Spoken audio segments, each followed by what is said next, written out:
But ಈ particular situation ಅಲ್ಲಿ ನನಗ್ ತಿಳಿದಂಗೆ ನಾನು ನೋಡಿಲ್ಲ. ಆದ್ರೆ ಸ್ನೋ ನಲ್ಲಿ ಆರ್ಮಿನವರು ಡಿಟೆಕ್ಟ್ ಮಾಡ್ತಾರೆ. ಅಂದ್ರೆ ಅದ್ರಲ್ಲೂ ಬಹಳ ಫಾಲ್ಸ್ ನೆಗೆಟಿವ್ಸ್ ಬರುತ್ತೆ. ಬಟ್ ಆದ್ರೆ ಅಲ್ಲಿ ಅವ್ರಿಗೆ ಬೇಕಾಗಿರೋದು ರೆಸ್ಕ್ಯೂ ಮಾಡೋದು. ಅಲ್ಲಂತೂ ಇವನ್ ಹಾರ್ಟ್ ಬೀಟ್ ಇದೆಯಾ ಇಲ್ವಾ ಆ ತರದ್ನು ಡಿಟೆಕ್ಟ್ ಮಾಡ್ಕೊಂಡು ಕಂಡುಹಿಡಿತಾರೆ ಕೆಳಗಡೆ ಸ್ನೋ ಕೆಳಗಡೆ ಇರೋ ವ್ಯಕ್ತಿನ. ಅದ್ರೊಳಗೆ ಬಹಳ ವರ್ಕ್ ನಡೆದಿದೆ ಅದ್ರಲ್ಲಿ. ಈ ಚಾಲೆಂಜರ್ಸ್ ಅಂತ ಹೇಳಿ ಏನ್ ಬರ್ಬೋದು ಇದ್ರ ಬಳಕೆ ಸಂದರ್ಭದಲ್ಲಿ? ಇಲ್ಲಿ ಭೂಮಿನಲ್ಲಿ ತೇವಾಂಶ ಇರ್ಬೇಕಾದ್ರೆ ನಾವು ಮೇನ್ಲಿ ನನ್ನ ವೈಯಕ್ತಿಕ ಒಂದು ಅನುಭವ ಏನಿದೆ ಬರೀಡ್ ಮೈನ್ ಡಿಟೆಕ್ಷನ್ ನಲ್ಲಿ, ನಮಗೆ ನಾವು ಟೆಸ್ಟ್ ಬೆಡ್ಸ್ ಮಾಡಿ ಮೈನ್ಸ್ ಬರಿ ಮಾಡಿ ಡಿಫರೆಂಟ್ ಮಾಯಿಶ್ಚರ್ ಎಸ್ಟಾಬ್ಲಿಷ್ ಮಾಡಿ ನಾವು ಟೆಸ್ಟ್ ಮಾಡಿದ್ರು ಕೂಡ ಬಹಳ ನಮಗ್ ತೊಂದರೆ ಆಗ್ತಿತ್ತು ಇದನ್ನ ಕಂಡುಹಿಡಿಯೋದಕ್ಕೆ, ಮೈನ್ಸ್ ಕಂಡುಹಿಡಿಯೋದಕ್ಕೆ. ಅಷ್ಟು ಸುಲಭ ಅಲ್ಲ ಇದು. ಟೆಕ್ನಾಲಜಿ ಬಹಳ ಆಳವಾದ ಟೆಕ್ನಾಲಜಿ, ಆದ್ರೆ ಬಹಳ ಒಂದು ಉಪಯೋಗಕಾರಿ ಒಂದು ಟೆಕ್ನಾಲಜಿ GPR. ನೀವು ನಿಮ್ಮ ಅನುಭವದಲ್ಲಿ ಈ ತಂತ್ರಜ್ಞಾನ ಬಳಕೆ ಮಾಡಿದ್ ಯಾವಾಗ, ಯಾವ ಸಂದರ್ಭದಲ್ಲಿ, ರಿಸಲ್ಟ್ ಎಷ್ಟು ಅಕ್ಯುರೇಟ್ ಇತ್ತು, ಇದನ್ನ ವಿವರಿಸಬಹುದಾ ಸರ್? Just to compare. ಇವಾಗ ಇದ್ರೊಳಗೆ 100% ಅಂತ ಇಲ್ಲ. ಯಾವುದೇ ಒಂದು ಟೆಕ್ನಾಲಜಿನಲ್ಲೂ 100% ಇರಕ್ ಸಾಧ್ಯ ಇಲ್ಲ. ಇಟ್ ಡಿಪೆಂಡ್ಸ್ ಆನ್ ದ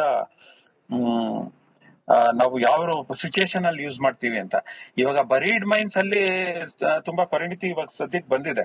ಯಾಕಂದ್ರೆ ಆಲ್ಮೋಸ್ಟ್ ನಾವು ಎಲ್ಲಾ ಅಲ್ಗಾರಿದಮ್ಸ್ ಎಸ್ಟಾಬ್ಲಿಷ್ ಮಾಡಿದೀವಿ ಅಂಡ್ ಆರ್ಮ್ ಫೋರ್ಸಸ್ ಬಹಳ ಅವರು ಟ್ರೈನಿಂಗ್ ಮಾಡಿ ಅದನ್ನ ಡಿಟೆಕ್ಟ್ ಮಾಡಿ ಅವ್ರ ಪರಿಣಿತಿ ಇದೆ. ಅಂದ್ರೆ ಬರೀಡ್ ಮೈನ್ಸ್ ನ ತೆಗಿಬಹುದು ಕಂಡಿಡ್ದು. ಯಾಕಂದ್ರೆ ಅದ್ರೊಳಗಿರೋ ಡೈಎಲೆಕ್ಟ್ರಿಕ್ ಪ್ರಾಪರ್ಟಿ ಡಿಫರೆನ್ಸ್ ಇರೋದು ಈಸಿಯಾಗಿ ಡಿಟೆಕ್ಟ್ ಆಗುತ್ತೆ. ಆದ್ರೆ ಬರೀಡ್ ಮೈನ್ಸ್ ಇರೋದು ಬರೀ ಒಂದು ಅರ್ಧ ಅಡಿ ಡಿಸ್ಟೆನ್ಸ್ ಅಲ್ಲಿ ಅಷ್ಟೇ ಇರುತ್ತೆ. ಅದೇನ್ ಜಾಸ್ತಿ ಆಳವಾಗಿರೋದಿಲ್ಲ. ಈ ಭೂಮಿಯಲ್ಲಿ ಜನರಲ್ ಆಳವಾಗಿರೋದ್ರಲ್ಲಿ ನಾನು ನಿಖರವಾಗಿ ಹೇಳ್ತೀನಿ ಅಂದ್ರೆ ಸಾಧ್ಯ ಇಲ್ಲ. ಅದ್ರೊಳಗೆ ಫಾಲ್ಸ್ ಇದು ಪಾಸಿಟಿವ್ಸ್ ಇರುತ್ತೆ. ಅಂದ್ರೆ ಅದು ಅಲ್ಲಿ ಇದೆ ಅಂತ ಹೇಳೋದು ಅಲ್ಲಿ ಇಲ್ದೇ ಇರ್ಬೋದು. ಆಮೇಲೆ ಫಾಲ್ಸ್ ನೆಗೆಟಿವ್ಸ್ ಸಾಧ್ಯ.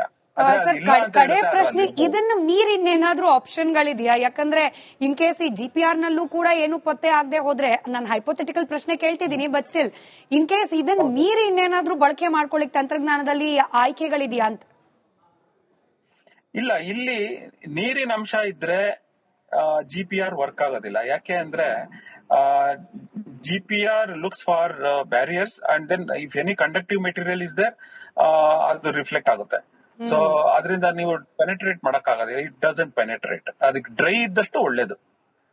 ಡ್ರೈ ಇದ್ರೆ ತುಂಬಾ ಚೆನ್ನಾಗಿ ವರ್ಕ್ ಆಗುತ್ತೆ. ಎಷ್ಟೋ 2.5-3 ಮೀಟರ್ಸ್ ತನಕ ಡಿಟೆಕ್ಟ್ ಮಾಡಬಹುದು. ಅಂದ್ರೆ ಅದಕ್ಕೆ ಡ್ರೈ ಕಂಡೀಷನ್ಸ್ ಬೇಕು. ನಾವು ಬಹಳ ಎಕ್ಸ್ಪೆರಿಮೆಂಟ್ಸ್ ಮಾಡಿದ್ವಿ ಫಾರ್ ಬರೀಡ್ ಮೈನ್. ಅಲ್ಲಿ ತುಂಬಾ ಚೆನ್ನಾಗಿ ವರ್ಕ್ ಆಗುತ್ತೆ. ಬಹಳ ಅಲ್ಗಾರಿದಮ್ಸ್ ಡೆವಲಪ್ ಮಾಡ್ಬೇಕಾಯ್ತು ಅದಕ್ಕೋಸ್ಕರ. But mostly DRDO is very successful and LRD has done lot of work, lot of research. ಅವರು ಟೆಸ್ಟ್ ಬೆಡ್ಸ್ ಎಲ್ಲ ಮಾಡಿ ಬಹಳ ಚೆನ್ನಾಗಿ ಕೆಲಸ ಮಾಡಿದ್ದಾರೆ ಇದರಲ್ಲಿ. ಆದ್ರೆ ಈ ರೀತಿ ಸಿಚುಯೇಷನ್ ನಲ್ಲಿ ನಾನು ಇದುವರೆಗೂ ಕೇಳಿಲ್ಲ GPR ಯೂಸ್ ಮಾಡಿರೋದು. Right, thank you so much doctor Guruprasad ಅವರೇ, ಇಷ್ಟೊತ್ತು ರಿಪಬ್ಲಿಕ್ ಕನ್ನಡದ ಜೊತೆ ಮಾತನಾಡಿದಕ್ಕೆ. ಇದು ನಿವೃತ್ತ ಹಿರಿಯ ವಿಜ್ಞಾನಿಗಳ ಮಾತು. ಮಾಯಿಸ್ಟ್ ಏರಿಯಾ, ತೇವಾಂಶ ಹೆಚ್ಚಿರುವಂತಹ ಭೂಪ್ರದೇಶದಲ್ಲಿ GPR ಬಳಕೆ ಕಷ್ಟಕರವೇ, ಅಕ್ಯುರೇಟ್ ಆಗಿ ರಿಸಲ್ಟ್ ಅನ್ನ ನಾವು ನಿರೀಕ್ಷೆ ಮಾಡ್ಲಿಕ್ಕೆ ಸಾಧ್ಯ ಇಲ್ಲ ಅನ್ನೋದು ಅವರ ಅನುಭವದ ಆಧಾರದ ಮಾತು. ಮತ್ತೊಂದ್ ಕಡೆ ದೃಶ್ಯದಲ್ಲಿ ಗಮನಿಸ್ತಾ ಇದ್ದೀರಿ, ಬೆಳ್ತಂಗಡಿ SIT ಕಚೇರಿಯಿಂದ ಇದೀಗ SIT ಟೀಮ್ ಹೊರಟಿದೆ. ಮತ್ತೊಮ್ಮೆ ಉತ್ಖನನದ ಜಾಗಕ್ಕೆ ತೆರಳುತ್ತಾ ಇದ್ದಾರೆ. ಇದ್ರ ಬಗ್ಗೆ ಇನ್ನಷ್ಟೇ ಖಾತ್ರಿ ಆಗೋದು ಬಾಕಿ ಇದೆ. ಸದ್ಯಕ್ಕೆ ಬೆಳ್ತಂಗಡಿಯ SIT ಕಚೇರಿಯಿಂದ SIT ಅಧಿಕಾರಿಗಳು ಹೊರಟಿರುವ ದೃಶ್ಯವನ್ನ ನೀವು ಸ್ಕ್ರೀನ್ ನಲ್ಲಿ ಗಮನಿಸ್ತಾ ಇದ್ದೀರಿ.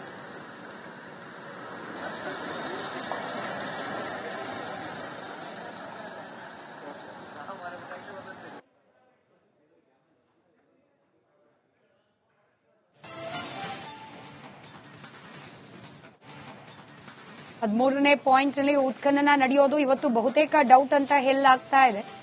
ಹಾಗಾಗಿ ಇವತ್ತು ಧರ್ಮಸ್ಥಳಕ್ಕೆ ಹೋದ್ರೂ ಕೂಡ, ನೇತ್ರಾವತಿ ಸ್ನಾನಘಟ್ಟದ ಬಳಿಗೆ ಹೋದ್ರೂ ಕೂಡ ಯಾವ ರೀತಿಯಾದ ತನಿಖಾ ಪ್ರಕ್ರಿಯೆ ಇರುತ್ತೆ ಅನ್ನೋದು ಒಂದು ಕುತೂಹಲ.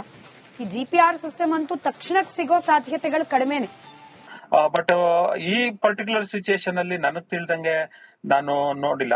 ಆದ್ರೆ ಸ್ನೋನಲ್ಲಿ ಆರ್ಮಿನವರು ಡಿಟೆಕ್ಟ್ ಮಾಡ್ತಾರೆ. ಅಂದ್ರೆ ಅದ್ರಲ್ಲೂ ಬಹಳ ಫಾಲ್ಸ್ ನೆಗೆಟಿವ್ಸ್ ಬರುತ್ತೆ. ಬಟ್ ಆದ್ರೆ ಅಲ್ಲಿ ಅವ್ರಿಗೆ ಬೇಕಾಗಿರೋದು ರೆಸ್ಕ್ಯೂ ಮಾಡೋದು.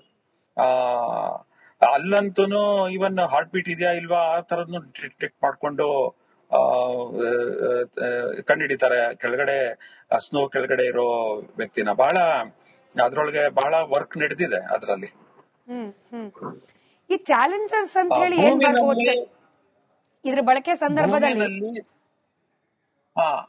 ಇಲ್ಲಿ ಭೂಮಿನಲ್ಲಿ ತೇವಾಂಶ ಇರ್ಬೇಕಾದ್ರೆ ನಾವು ಮೇನ್ಲಿ ನನ್ನ ವೈಯಕ್ತಿಕ ಒಂದು ಅನುಭವ ಏನಿದೆ ಬರೀಡ್ ಮೈನ್ ಡಿಟೆಕ್ಷನ್ ನಲ್ಲಿ, ನಮಗೆ ನಾವು ಟೆಸ್ಟ್ ಬೆಡ್ಸ್ ಮಾಡಿ ಮೈನ್ಸ್ ಬರಿ ಮಾಡಿ ಡಿಫರೆಂಟ್ ಮಾಯಿಶ್ಚರ್ ಎಸ್ಟಾಬ್ಲಿಷ್ ಮಾಡಿ ನಾವು ಟೆಸ್ಟ್ ಮಾಡಿದ್ರು ಕೂಡ ಬಹಳ ನಮಗ್ ತೊಂದರೆ ಆಗ್ತಿತ್ತು ಇದನ್ನ ಕಂಡುಹಿಡಿಯೋದಕ್ಕೆ, ಮೈನ್ಸ್ ಕಂಡುಹಿಡಿಯೋದಕ್ಕೆ. ಅಷ್ಟು ಸುಲಭ ಅಲ್ಲ ಇದು. ಟೆಕ್ನಾಲಜಿ ಬಹಳ ಆಳವಾದ ಟೆಕ್ನಾಲಜಿ, ಆದ್ರೆ ಬಹಳ ಒಂದು ಉಪಯೋಗಕಾರಿ ಒಂದು ಟೆಕ್ನಾಲಜಿ GPR. ನೀವು ನಿಮ್ಮ ಅನುಭವದಲ್ಲಿ ಈ ತಂತ್ರಜ್ಞಾನ ಬಳಕೆ ಮಾಡಿದ್ ಯಾವಾಗ, ಯಾವ ಸಂದರ್ಭದಲ್ಲಿ, ರಿಸಲ್ಟ್ ಎಷ್ಟು ಅಕ್ಯುರೇಟ್ ಇತ್ತು, ಇದನ್ನ ವಿವರಿಸಬಹುದಾ ಸರ್? Just to compare. ಇವಾಗ ಇದ್ರೊಳಗೆ 100% ಅಂತ ಇಲ್ಲ. ಯಾವುದೇ ಒಂದು ಟೆಕ್ನಾಲಜಿನಲ್ಲೂ 100% ಇರಕ್ ಸಾಧ್ಯ ಇಲ್ಲ. ಇಟ್ ಡಿಪೆಂಡ್ಸ್ ಆನ್ ದ ನಾವು ಯಾವ ಸಿಚುಯೇಷನ್ ಅಲ್ಲಿ ಯೂಸ್ ಮಾಡ್ತೀವಿ ಅಂತ. ಇವಾಗ ಬರೀಡ್ ಮೈನ್ಸ್ ಅಲ್ಲಿ ತುಂಬಾ ಪರಿಣಿತಿ ಇವಾಗ ಸದ್ಯಕ್ಕೆ ಬಂದಿದೆ. ಯಾಕಂದ್ರೆ ಆಲ್ಮೋಸ್ಟ್ ನಾವು ಎಲ್ಲಾ ಅಲ್ಗಾರಿದಮ್ಸ್ ಎಸ್ಟಾಬ್ಲಿಷ್ ಮಾಡಿದೀವಿ ಅಂಡ್ ಆರ್ಮ್ ಫೋರ್ಸಸ್ ಬಹಳ ಅವರು ಟ್ರೈನಿಂಗ್ ಮಾಡಿ ಅದನ್ನ ಡಿಟೆಕ್ಟ್ ಮಾಡಿ ಅವ್ರ ಪರಿಣಿತಿ ಇದೆ. ಅಂದ್ರೆ ಬರೀಡ್ ಮೈನ್ಸ್ ನ ತೆಗಿಬಹುದು ಕಂಡಿಡ್ದು. ಯಾಕಂದ್ರೆ ಅದ್ರೊಳಗಿರೋ ಡೈಎಲೆಕ್ಟ್ರಿಕ್ ಪ್ರಾಪರ್ಟಿ ಡಿಫರೆನ್ಸ್ ಇರೋದು ಈಸಿಯಾಗಿ ಡಿಟೆಕ್ಟ್ ಆಗುತ್ತೆ. ಆದ್ರೆ ಬರೀಡ್ ಮೈನ್ಸ್ ಇರೋದು ಬರೀ ಒಂದು ಅರ್ಧ ಅಡಿ ಡಿಸ್ಟೆನ್ಸ್ ಅಲ್ಲಿ ಅಷ್ಟೇ ಇರುತ್ತೆ. ಅದೇನ್ ಜಾಸ್ತಿ ಆಳವಾಗಿರೋದಿಲ್ಲ. ಈ ಭೂಮಿನಲ್ಲಿ ಜನರಲ್ ಆಳವಾಗಿರೋದ್ರಲ್ಲಿ ನಾನು ನಿಖರವಾಗಿ ಹೇಳ್ತೀನಿ ಅಂದ್ರೆ ಸಾಧ್ಯ ಇಲ್ಲ. ಅದ್ರೊಳಗೆ ಫಾಲ್ಸ್ ಇದು ಪಾಸಿಟಿವ್ಸ್ ಇರುತ್ತೆ. ಅಂದ್ರೆ ಅದು ಅಲ್ಲಿ ಇದೆ ಅಂತ ಹೇಳೋದು ಅಲ್ಲಿ ಇಲ್ದೇ ಇರ್ಬೋದು. ಆಮೇಲೆ ಫಾಲ್ಸ್ ನೆಗೆಟಿವ್ಸ್ ಸಾಧ್ಯ. ಕಡೆ ಪ್ರಶ್ನೆ, ಇದನ್ನ ಮೀರಿ ಇನ್ನೇನಾದ್ರೂ ಆಪ್ಷನ್ಗಳಿದೆಯಾ? ಯಾಕಂದ್ರೆ ಇನ್ ಕೇಸ್ ಈ GPR ನಲ್ಲೂ ಕೂಡ ಏನು ಪತ್ತೆ ಆಗದೆ ಹೋದ್ರೆ, ನಾನು ಹೈಪೋಥೆಟಿಕಲ್ ಪ್ರಶ್ನೆ ಕೇಳ್ತಿದ್ದೀನಿ, ಬಟ್ ಸ್ಟಿಲ್ ಇನ್ ಕೇಸ್ ಇದನ್ನ ಮೀರಿ ಇನ್ನೇನಾದ್ರೂ ಬಳಕೆ ಮಾಡ್ಕೊಳ್ಳಿಕ್ ತಂತ್ರಜ್ಞಾನದಲ್ಲಿ ಆಯ್ಕೆಗಳಿದೆಯಾ ಅಂತ? ಇಲ್ಲ, ಇಲ್ಲಿ ನೀರಿನ ಅಂಶ ಇದ್ರೆ GPR ವರ್ಕ್ ಆಗೋದಿಲ್ಲ. ಯಾಕೆ ಅಂದ್ರೆ GPR looks for barriers and then if any conductive material is there ಅದು ರಿಫ್ಲೆಕ್ಟ್ ಆಗುತ್ತೆ. ಸೊ ಅದರಿಂದ ನೀವು ಪೆನೆಟ್ರೇಟ್ ಮಾಡಕ್ ಆಗೋದಿಲ್ಲ. It doesn't penetrate. ಅದಕ್ಕೆ ಡ್ರೈ ಇದ್ದಷ್ಟು ಒಳ್ಳೇದು. ಡ್ರೈ ಇದ್ರೆ ತುಂಬಾ ಚೆನ್ನಾಗಿ ವರ್ಕ್ ಆಗುತ್ತೆ. ಎಷ್ಟು 2.5-3 meters ತನಕ ಡಿಟೆಕ್ಟ್ ಮಾಡಬಹುದು. ಅಂದ್ರೆ ಅದಕ್ಕೆ ಡ್ರೈ ಕಂಡೀಷನ್ಸ್ ಬೇಕು. ನಾವು ಬಹಳ ಎಕ್ಸ್ಪೆರಿಮೆಂಟ್ಸ್ ಮಾಡಿದ್ವಿ ಫಾರ್ ಬರೀಡ್ ಮೈನ್. ಅಲ್ಲಿ ತುಂಬಾ ಚೆನ್ನಾಗಿ ವರ್ಕ್ ಆಗುತ್ತೆ. ಬಹಳ ಅಲ್ಗಾರಿದಮ್ಸ್ ಡೆವಲಪ್ ಮಾಡ್ಬೇಕಾಯ್ತು ಅದಕ್ಕೋಸ್ಕರ. But mostly DRDO is very successful and LRD has done lot of work, lot of research. ಅವರು ಟೆಸ್ಟ್ ಬೆಡ್ಸ್ ಎಲ್ಲ ಮಾಡಿ ಬಹಳ ಚೆನ್ನಾಗಿ ಕೆಲಸ ಮಾಡಿದ್ದಾರೆ ಇದರಲ್ಲಿ. ಆದ್ರೆ ಈ ರೀತಿ ಸಿಚುಯೇಷನ್ ನಲ್ಲಿ ನಾನು ಇದುವರೆಗೂ ಕೇಳಿಲ್ಲ GPR ಯೂಸ್ ಮಾಡಿರೋದು. Right, thank you so much doctor Guruprasad ಅವರೇ ಇಷ್ಟೊತ್ತು ರಿಪಬ್ಲಿಕ್ ಕನ್ನಡದ ಜೊತೆ ಮಾತನಾಡಿದ್ದಕ್ಕೆ. ಇದು ನಿವೃತ್ತ ಹಿರಿಯ ವಿಜ್ಞಾನಿಗಳ ಮಾತು. ಮಾಯಿಸ್ಟ್ ಏರಿಯಾ, ತೇವಾಂಶ ಹೆಚ್ಚಿರುವಂತಹ ಭೂಪ್ರದೇಶದಲ್ಲಿ GPR ಬಳಕೆ ಕಷ್ಟಕರವೇ. ಅಕ್ಯುರೇಟ್ ಆಗಿ ರಿಸಲ್ಟ್ ಅನ್ನ ನಾವು ನಿರೀಕ್ಷೆ ಮಾಡ್ಲಿಕ್ಕೆ ಸಾಧ್ಯ ಇಲ್ಲ ಅನ್ನೋದು ಅವರ ಅನುಭವ.